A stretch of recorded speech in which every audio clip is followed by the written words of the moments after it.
this street, and you're going to then go in this direction.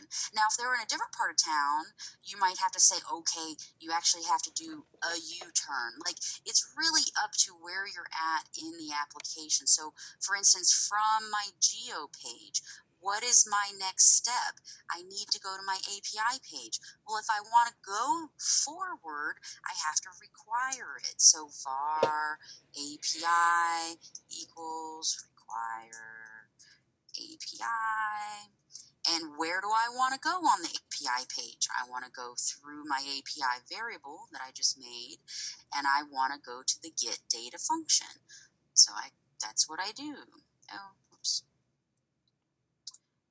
API dot get data, and it's a function, so I fire it just like that. So, okay, well, now I get to my API page. After I do all the cool API stuff, what's my next step? I want to send that API data to the UI, so I have to require the UI. So var UI with an exception, and I'm gonna back myself up here in just 1 second, but I just want to illustrate a point that the next thing you want to go to, that's what you want to require, and then you can fire whatever function is on that page, like we just made the build UI function. So you kind of need to know where you're at in the app and where you want to go, and that's going to determine the order of the requiring and the firing of those functions. And you just always want to remember that if I want to get to something that's on this page, I always have to export the thing that I want to get to externally. So, so why don't I need to have this line? I'm going to, I can comment this particular line out. I can do that because it was already required at the top of the chain. So in my app.js page, since it is required right here, that allows me to actually just say UI build UI. But the danger of, because I do have some people that will require every last thing, every last file, there'll be like 10 things there. On the apps page. On the app page, and that's okay. But again, if I had this guy sitting outside of my if else, then if there's no network, for some reason I'm requiring and I'm running the geo for no reason at all. Right. So I like to trap things inside of where it needs to go in that stage of the application. So now that I'm getting the geo dot get geo, right? So I'm going to fire that. And real quick, I'm going to steal some code from the geo. Oops, it wasn't that one. It was this one. So just being lazy, I'm going to go grab some of my own code and dang it. Dang it, did I really just lose it? Hold on, let me go to the docs. This is how fun coding live, let me tell you. Okay, so let me grab this piece right here. So over here in my new little page, I'm going to right here, so inside of my getGeo function, I'm going to paste, or I'm actually typing all of this out because that's what we should do. I'm going to type out that I need the purpose to pop up. I'm going to type out that I need the get current position method to fire. And also I will need to grab the XML. I think that line 4, I think that was deprecated on this updated version of Accelerator. It is, but it's okay because Android needs it. Oh. So you're right. This will actually. So we should go like, if Android is, then you could do an if, yeah, because you will get a little error for iOS, and it'll say, "Hey, all you need is this XML." So we can just go ahead and only use the XML. But for Android, we still need that purpose property. So what iOS is going to do, it's going to throw a little warning. It's not an error. It's just warning you that, hey, we don't need this line for iOS. But you could leave it in for Android. Okay. So, and that's okay because Android still needs it. So If I'm on my app.js page, sure, let's let whatever that's on the UI go ahead and pop up, my basic little labels. But when I actually get the information, I'm going to populate, or I'm going to add, well, this is kind of a weird example. Maybe I'll add the latitude and longitude to my UI here. So from my app.js page, I'll load that, but I really want to jump in, grab my geo coordinates. So I come to this function. I'm now within this function. I'm going to run these guys, and just for fun, well, actually, I'll leave in this little TI app API info. It's basically a console log. Remember, you guys can use warn if you want, or you can just use the word console log, which is a good old JavaScript method. So if we are successful, let's console log what is inside of the coordinates object. So if I run this real quick. There's like 8 things. Yeah, it's like 8 different things. Actually, hold on one second if you guys don't mind. I'm having somebody pop in for a question. Hold on one second. I'm going to pause this. Give me 1 second.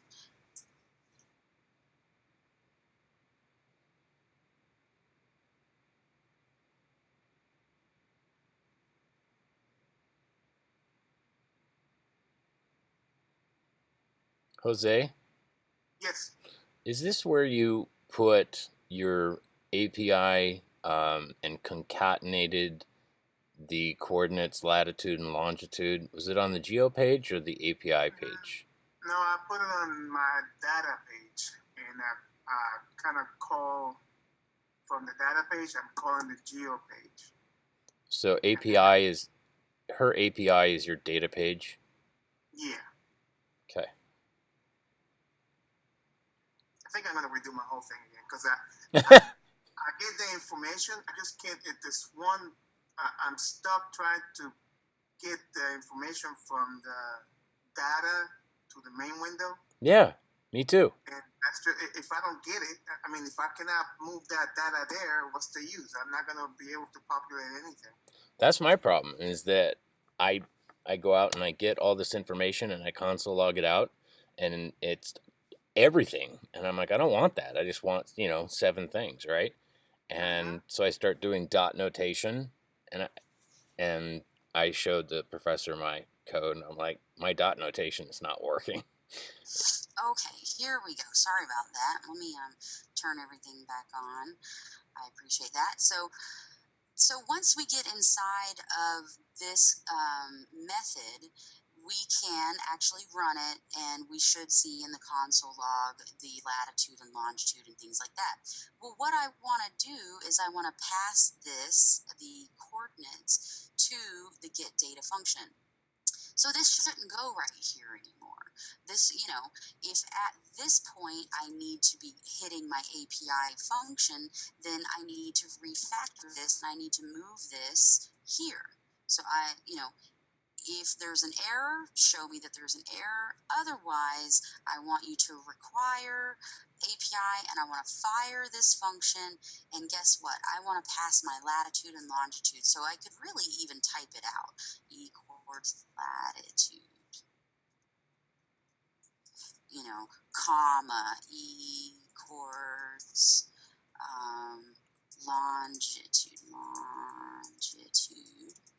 right? And so now I should be able to see that there are latitude and longitude coordinates being passed to this get data function. And once I get to the API function, I need to show that I'm catching something. So I might want to say lat, comma, long. So again, I don't have to repeat this stuff.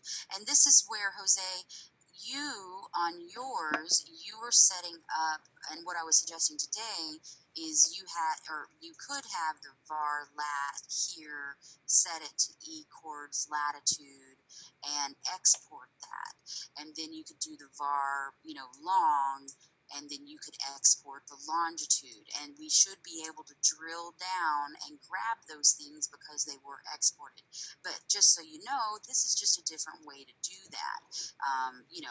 I could pass them like this to another function, or I could export them the way that you were doing it, which was basically where you could say exports dot lat and exports dot long as LNG. Sorry, let me fix that. LAT. And then you could use it in the context that you were trying to use it in. But we could also do it this way, which I tend to do it that way. That's just my coding style, but whichever one works for you. But the idea is if I'm passing to another function, I have to go to this function now and I have to let it know, hey, you're supposed to expect something. And then now when I'm going to create that URL, the one that we saw as the example, like if I wanted to just straight up copy this guy, I could say var URL, and then now I can have this, but right here I would actually be able to concatenate LAT, and I need to grab a comma, and then LNG, and then I can just grab the end of this and say put that as a string as well. So because I passed this into this next function, I can now use it inside of the function itself. So Aren't those that's how we get strings? to use those. Yeah, this is a string. This But is a variable. That's a string.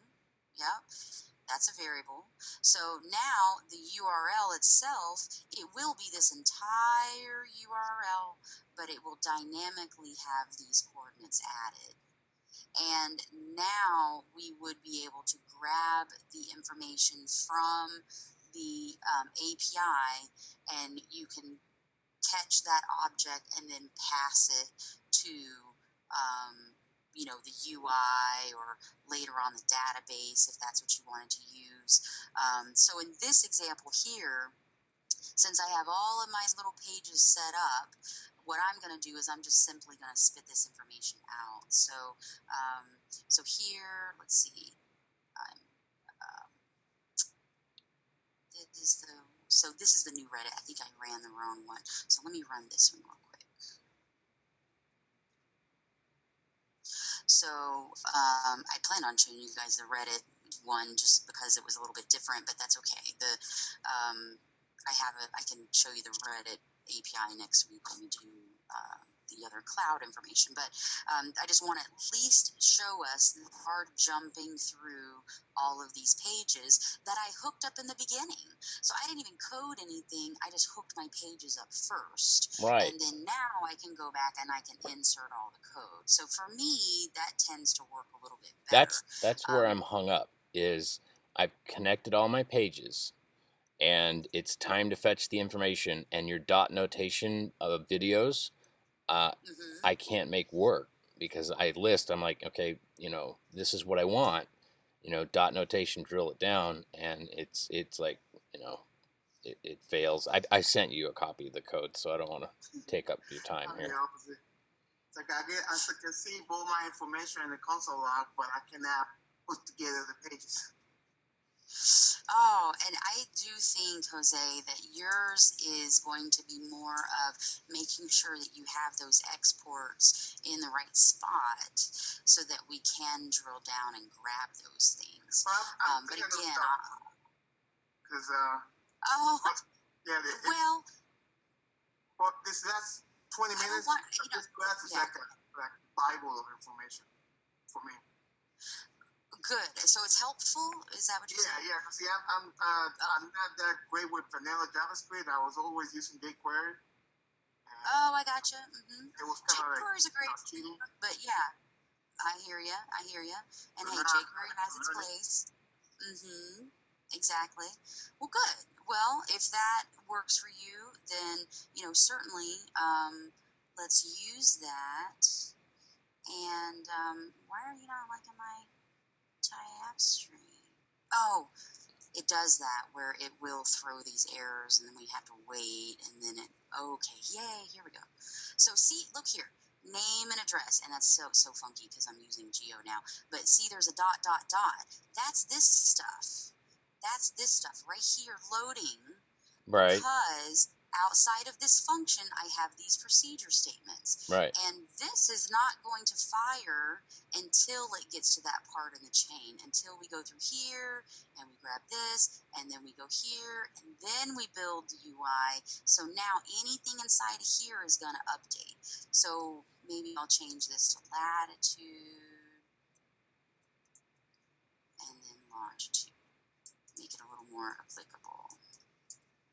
So now what I can do, if I just want to update the text once I've got the information from, say, the API, which I'm not doing the full API call because I didn't want to go through and just, bore you guys to death with more about how the heck do you do the dot notation on the API call.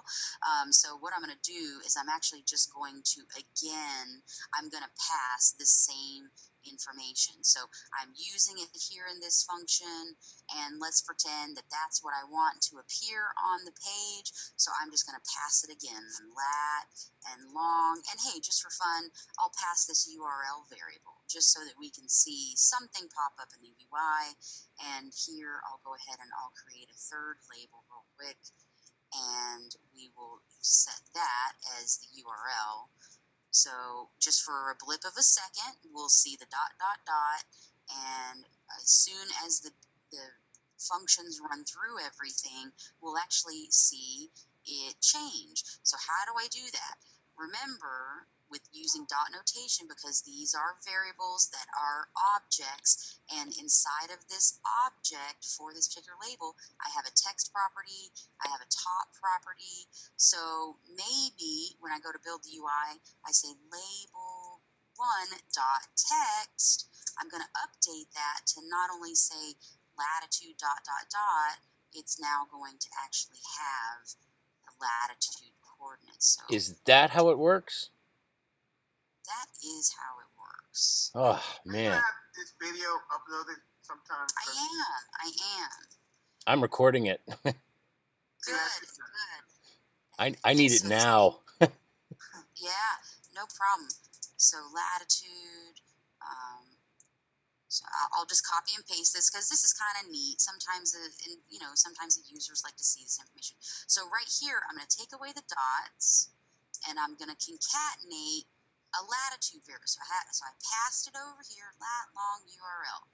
So just to be confusing for a second, I'm going to say A, B, C. Great. A being in the first position represents the first position of the thing that I'm passing. This is going to be B because it's number 2. It's nothing, special. It's just in the second spot. This is in the third spot. And guess what's in the third spot here? It happens to be the URL. So I'm going to say latitude colon plus A because that's my latitude, longitude colon plus B. And then label 3 is URL and then plus C.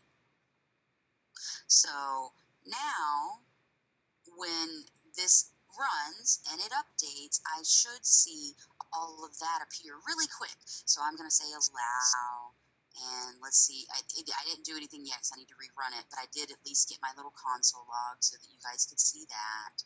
But let me rerun this again. And just for fun, I'm going to delete this from my simulator. Remember, that's Command, Shift, and H to get to the home screen because I want it to ask me again about the permission. So I'm going to get to see it fresh again. So, yep, it's running. And this will stop wiggling when it actually runs again.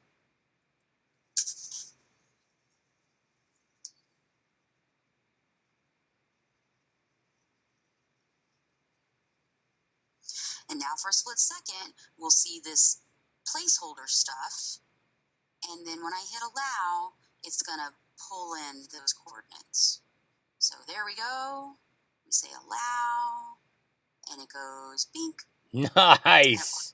Of course, that looks terrible and whatever, but so that's where you guys can have basic UI elements loading, and then you can update those once you get the information that you need. So obviously with the API, we would have the HTTP client, we would build the weather object, and in the build UI, you probably are just going to pass the weather object, the one single weather object that you're making. And during week 1, I kind of walked through that a little bit, so that way you can sort of see that, and and that's what you would send to your UI at that point. And sometimes people don't want anything to happen before, as the app is launching. Some people will just put this stuff right inside the build UI, and that's totally fine. I mean, I can take all this and I can cut it and I can throw it right inside this build UI function, and so now I've got the basic stuff set up, and then here at the bottom I'm still just updating the text values. So then what I need to do is just on the app.js, just don't require the UI yet. We'll take that off, and then instead we'll require it when we need it, which is right here. Maybe I don't want them to see anything when the app loads. I want it to be a blank screen, and I only want to see the UI when it's actually done. And so now I'll require it and I'll pass everything.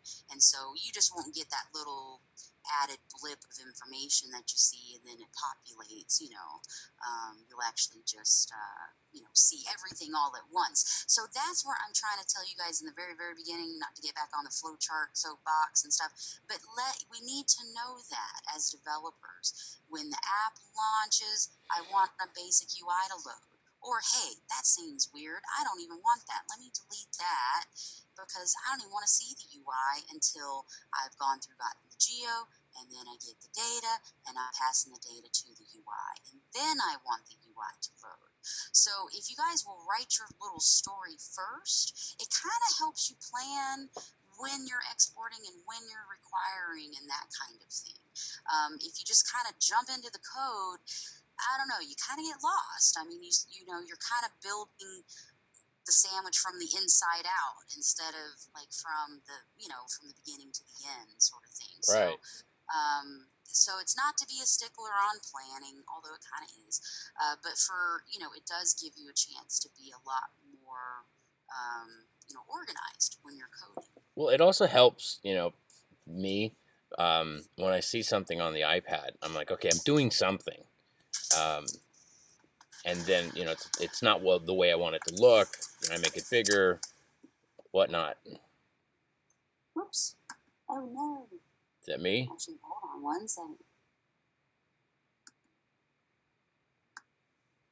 Oh, great. My headset just came out, and I think it totally killed my screen flow. Oh, no. So, Eric, you said you just recorded that. Yeah, I did. And that is so handy because if this totally just died, I'm going to have to restart my machine, number one, because it might crash. It does this weird thing when it tries to, oh man, I don't think that it actually saved it for me. So if you don't mind, Eric, Yep. I don't know if you could zip that and throw that into a Dropbox, and that way I can pass it out to the class. That would be really, really amazing. But in the meantime, do I get extra credit? You will. I will give you. Well, I don't really have extra credit, but I'm playing. You're my favorite. But Jose, what I'll do is I'll actually send you the video from last month because I go through all this as well, and then that you have. That's the one I saw, and it was very helpful. I didn't want to, take over the conversation. I'm glad it's just Jose and me, because we both have the same kind of questions. Is that we're getting the data, and then that data, I can see the temperature. It's right there in my console log. And when I do the dot notation, it's like laughs at me, and it's like, you want to do what? And I'm like, I just want the temperature.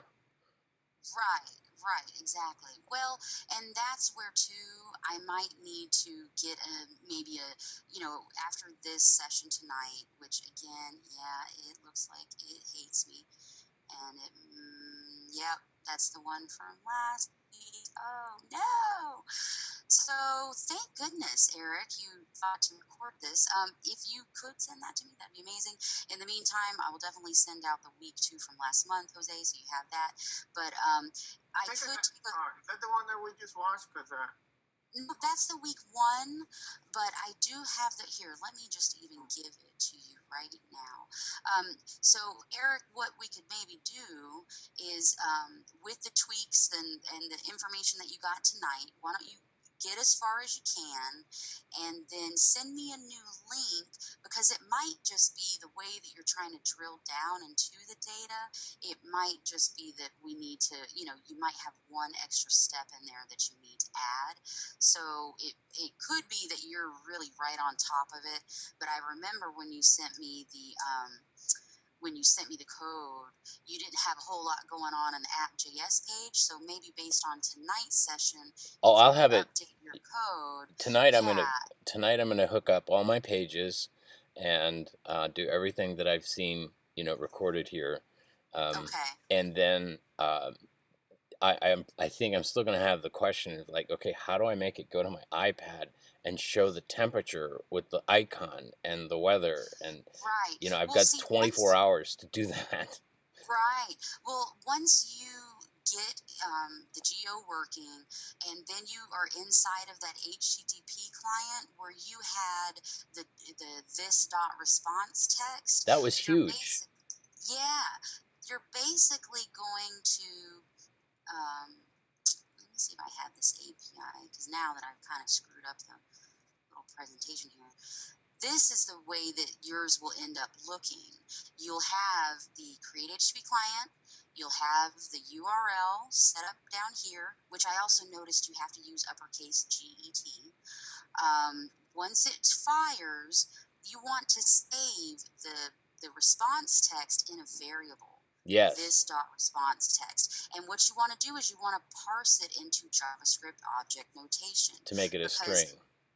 this looks really pretty, but it's because I have a formatter on. Right. If I choose raw, it's a big old string. So by parsing it into JavaScript object notation, we're now able to dot syntax down. But we have to catch it in a variable to represent that entire response. And then now I should be able to, if I pull this over here, if I want to get to the state, for instance, then I want to say, like, this is the JSON level. So JSON, and I don't care about response, but JSON dot current observation. There it is, current observation dot display location dot city, or JSON current observation display location dot state. And then if you But want the weather. isn't it an array? Isn't the estimated thing, isn't that an array? Like I was counting how many things were down there to get to the temperature. Right. Actually, no, yeah. So if you want to get to the temperature, you would say basin, current observation. And if we collapse these, you can see the temperature is on the same level. So it's just JSON current observation dot temp. Ah, Yeah. I was doing Yeah. estimated dot temp. Oh, I gotcha. Yeah.